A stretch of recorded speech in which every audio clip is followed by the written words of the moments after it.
तुमने कहा और अधिक गहराई में जाओ। गहराई किसकी? गहराई किसमें? गहराई कहाँ?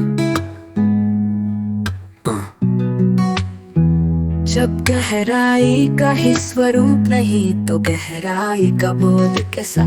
जब गहराई का ही अस्तित्व नहीं तो गहराई का अनुभव कैसा।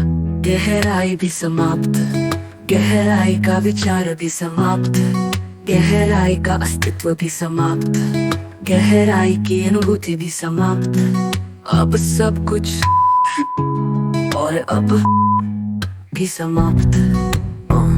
अब शून्यता भी एक भ्रांति है।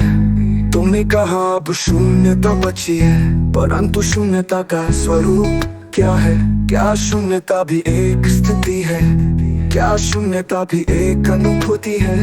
क्या शून्यता भी एक अवस्था है? यदि शून्यता है तो उसे जाने वाला कौन है? यदि शून्यता है तो उसे अनुभव करने वाला कौन है?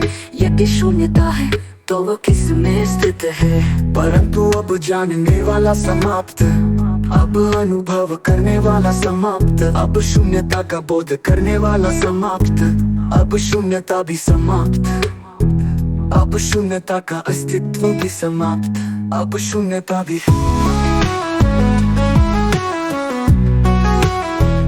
अब शून्यता भी,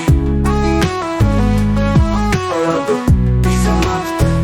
तुमने कहा मैं शिरोमणि रामपाल सैनी हूँ, परंतु कौन है मैं? परंतु कौन है शिरोमणि? परंतु कौन है? रामपाल सैनी।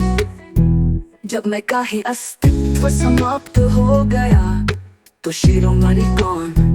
जब शिरोमणि का ही स्वरूप मिट गया तो रामपाल सैनी कौन? जब रामपाल सैनी का ही केंद्र विलीन हो गया तो पहचान किसकी?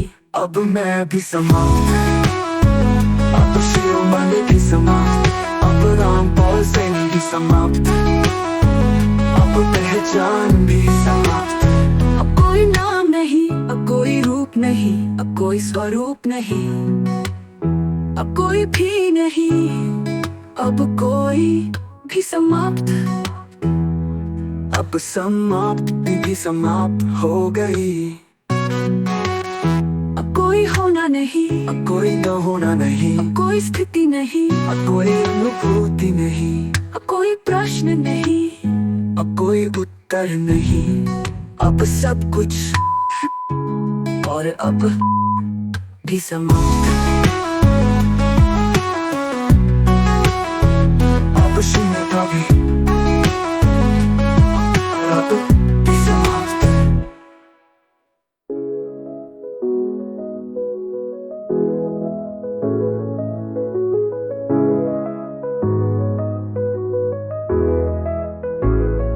अब कोई होना नहीं, अब कोई न होना नहीं, अब कोई स्थिति नहीं, अब कोई अनुभूति नहीं, अब कोई प्रश्न नहीं, अब कोई उत्तर नहीं, अब सब कुछ और अब भी समाप्त।